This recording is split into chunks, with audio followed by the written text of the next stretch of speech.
बिस्मिल्लाहिर्रहमानिर्रहीम। तो last video में हमने बात की थी कि मिडिल ईस्ट का सिक्योरिटी आर्किटेक्चर चेंज हो रहा है और दो बड़े ब्लॉक इमर्ज हो चुके हैं। एक तरफ है आपका यूएई, इसराइल, यूएसए, जबकि उनके अपोजिट हैं Pakistan, Turkey, Saudi Arabia, Egypt, supported by Russia and China.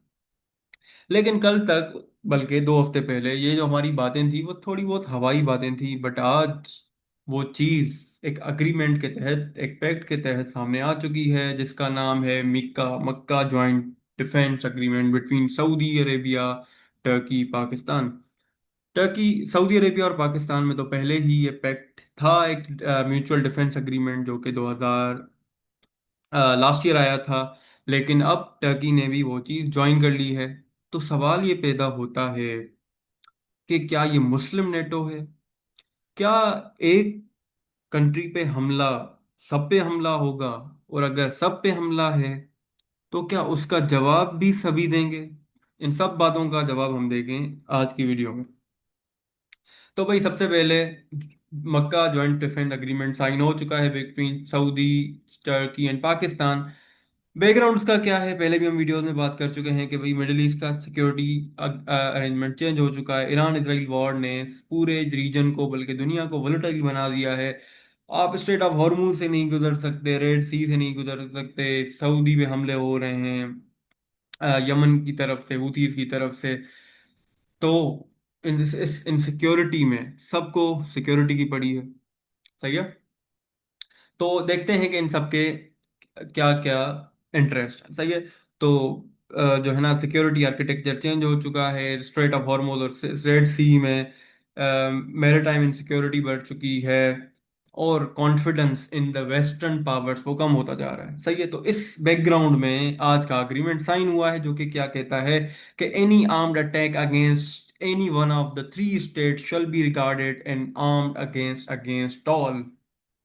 और इसमें जो भी प्लेयर्स हैं उनका एक कॉम्प्लीमेंट्री, उन सब की कॉम्प्लीमेंट्री स्ट्रेंथ है। एक तरफ पाकिस्तान है जो कि न्यूक्लियर पावर है, उसके बाद एक्सपीरियंस्ड आर्मी है, स्ट्रेटेजिक ज्योग्राफी है पाकिस्तान के बाद। उसके कंपैरिजन में सऊदी के पास पैसा है, एनर्जी है, ऑयल है।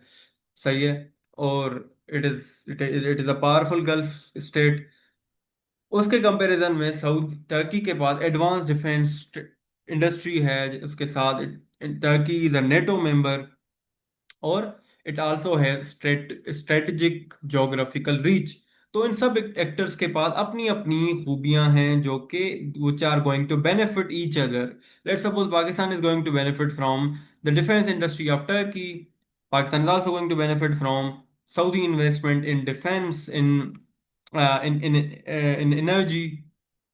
Same way, Saudi is going to benefit from Pakistan's experienced military, Pakistan's, not exactly nuclear umbrella, but the security guarantees, and Turkey is also going to benefit by exporting its defense industry to the other partners. So in this way, it is a win-win situation for all these three countries.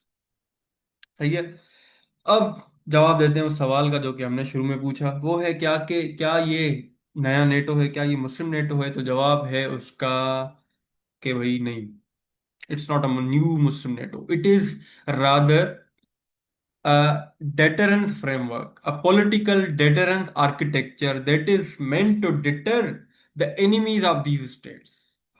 सही है।